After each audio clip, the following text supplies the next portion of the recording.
మరి దీంట్లో ఈయన ఉంటాడు, ఇంకొక దగ్గర ప్రదీప్ రెడ్డి అని ఇంకొక ఆయన ఉంటాడు. ప్రదీప్ రెడ్డి గారు ఏం చెప్తారంటే, నేను కేటీఆర్ గారి ఫ్రెండ్ని, నేను క్లాస్మేట్ని, అసలు నన్ను ఎవరు ఆపేది, నాకు ఆ ప్రభుత్వంలోనూ అంతుంది, ఈ ప్రభుత్వంలో ఎంతుంది అని ఆయన డంబాబుస్ కబుర్లు అంటారు మన దగ్గర, వాటిని చెప్తున్నాడట. మరి ఆయనకి దీనికి సంబంధం ఏందో తెలియకుండా నేను వారి గురించి నేను మాట్లాడదలుచుకోలేదు. ఆ సబ్జెక్టుకు సంబంధించిన దాంట్లో వస్తే దీంట్లో కూడా వాళ్ళ పాత్రలు ఉంటే అప్పుడు మాట్లాడాల్సి ఉంటుంది. ఇక 2, 3 రఘురామ్ కన్స్ట్రక్షన్స్. అసలు ఈ రఘురామ్ కన్స్ట్రక్షన్స్ ఎవరు?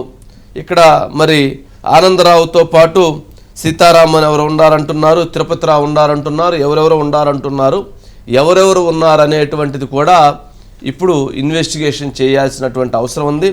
ఒకవైపు ఈ మొత్తం A2A హోమ్ ల్యాండ్స్కు సంబంధించి కస్టమర్లు ఎవరైతే కొనుగోలు చేశారో మీరు హై అలర్ట్ కాండి, తస్మాత్ జాగ్రత్త, మహాన్యూస్ హెచ్చరిస్తుంది, జాగ్రత్త పడండి. ఎందుకు అనంటే ఈ భూమికి సంబంధించి దానిపైన విజిలెన్స్ విచారణకి ప్రభుత్వం ఆదేశించింది. ఈ భూమి ఏదైతే 902 ఎకరాల IDPL ల్యాండ్కు సంబంధించినటువంటి భూమిలో ఇది నిర్మాణం జరుగుతుందని సర్వే నెంబర్ను మార్పిచ్చి దానిని అనుగుణంగా దీన్ని గేమ్ చేసి దీంట్లో నిర్మాణాలు చేపడుతున్నారనేటువంటిది ప్రభుత్వం విచారణలో ఉంది. ఆల్మోస్ట్ దీనికి సంబంధించినటువంటి ఒక క్లారిటీ కూడా వచ్చింది. దీంట్లో ఎవరైతే వాళ్ళు చెప్తున్నటువంటి దాంట్లో మొత్తం ఇది 12 బ్లాక్స్గా దీన్ని నిర్మిస్తున్నారు.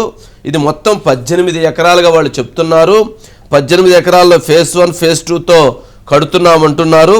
మొత్తం 12 బ్లాక్స్లో 2000 ప్లాట్స్ నిర్మాణం జరుగుతుంది. 2000 ప్లాట్స్ మొత్తం కూడా 3 BHK.